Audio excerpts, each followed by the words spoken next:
Weather report చూస్తే ఈశాన్య బంగాళాఖాతంలో ఉపరితల ఆవర్తనం ఏర్పడింది. దీంతో ఈ నెల 27 నాటికి వాయుగుండంగా బలపడే అవకాశం ఉందని వాతావరణ శాఖ అధికారులు తెలిపారు. ఇవాళ ఏపీలో పలు జిల్లాల్లో పిడుగులతో కూడిన వర్షం పడే అవకాశం ఉందని తెలిపింది. దీంతో రాష్ట్రంలో ఎల్లో అలర్ట్ జారీ చేశారు. 8 జిల్లాలకు భారీ వర్ష సూచన చేసింది ఐఎండీ. కర్నూలు, నంద్యాల, అనంతపురం, శ్రీ సత్యసాయి, కడప, అన్నమయ్య, చిత్తూరు, తిరుపతి జిల్లాల్లో పిడుగులతో కూడిన మోస్తరు నుంచి భారీ వర్షాలు కురిసే అవకాశం ఉంది.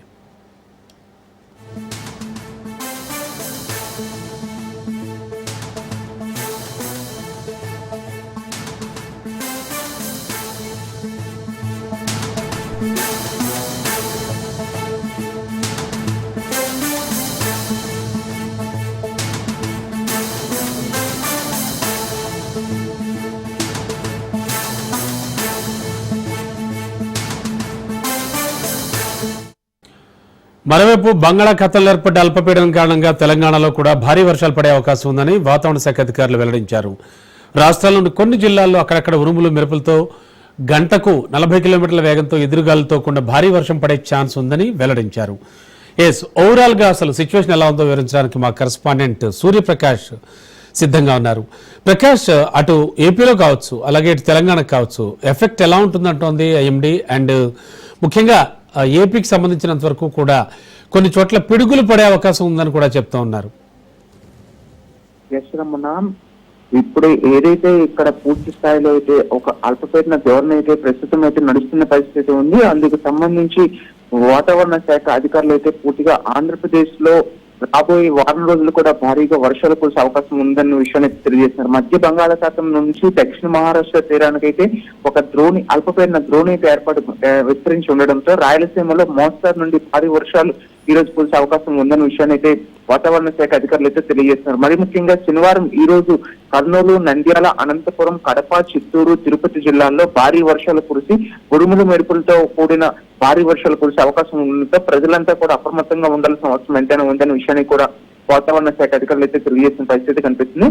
మధ్య బంగాళాఖాతం, దక్షిణ కోస్తాంధ్ర, రాయలసీమ, ఉత్తర అంతర కర్ణాటక ప్రాంతంలో మొత్తం కూడా ఈ యొక్క సముద్ర మట్టం ఏదైతే ఉందో ఈ ప్రాంతాల్లో, ఈ రాష్ట్రాల్లో ఉన్న సముద్ర మట్టం తీరం వెంబడే అంతా కూడా 3.1 కిలోమీటర్ల ఎత్తులో అయితే ద్రోణి విస్తరించి ఉండడంతో మొత్తం భారీ ఎత్తున అయితే రాయలసీమ ప్రాంతంలో అక్కడక్కడ పిడుగులతో పాటు మోస్తారు నుండి భారీ వర్షాలు కురిసే అవకాశం ఉండడంతో ప్రజలంతా కూడా అప్రమత్తంగా ఉండడంతో పాటు ఎవరు కూడా వేటకు వెళ్ళొచ్చని, బయటికి కూడా అవసరం లేకుండా బయటికి రావచ్చని విషయాన్ని కూడా తెలియజేసిన పరిస్థితి ఉంది. దీనికి సంబంధించి జిల్లా యంత్రాంగం మొత్తం కూడా రాష్ట్ర ప్రభుత్వంతో పాటు జిల్లా యంత్రాంగం మొత్తం కూడా అప్రమత్తం అవుతూ ప్రజలను అయితే ఎప్పటికప్పుడు హెచ్చరిస్తున్న పరిస్థితి ఉంది.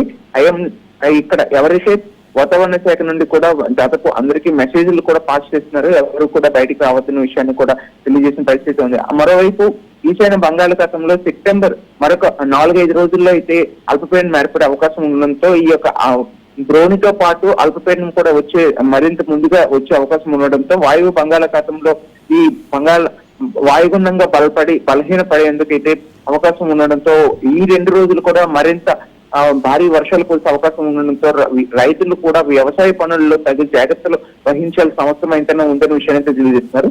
ముఖ్యంగా ఈ రోజు కర్నూలు, నంద్యాల, అనంతపూర్, అలానే శ్రీ సత్యసాయి, కడప, అన్నమయ్య, చిత్తూరు, తిరుపతి జిల్లాల్లో అక్కడక్కడ పిడుగులతో పాటు భారీ వర్షాలు కురిసే అవకాశం ఉంటుంది. అలానే ఉత్తరాంధ్ర ప్రాంతంలో అయితే శ్రీకాకుళం, విజయనగరం, అల్లూరు సీతారామరాజు జిల్లా, కోనసీమ, తూర్పు గోదావరి, పశ్చిమ గోదావరి, ఏలూరు, కృష్ణా, ఎన్టీఆర్, గుంటూరు, బాపట్ల, పల్నాడు ఇలా దాదాపు తీరం వెంబడి ఉన్న అన్ని జిల్లాల్లో కూడా పిడుగులతో కూడిన వర్షం కురిసే అవకాశం ఉండడంతో ప్రజలంతా కూడా అప్రమత్తంగా ఉండాలని అనే విషయాన్ని అయితే తెలియజేస్తున్నారు.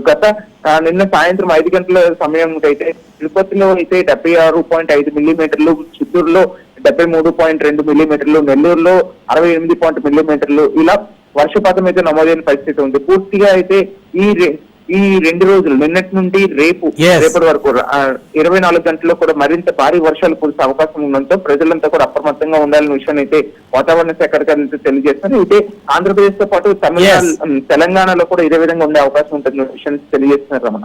Okay, thank you.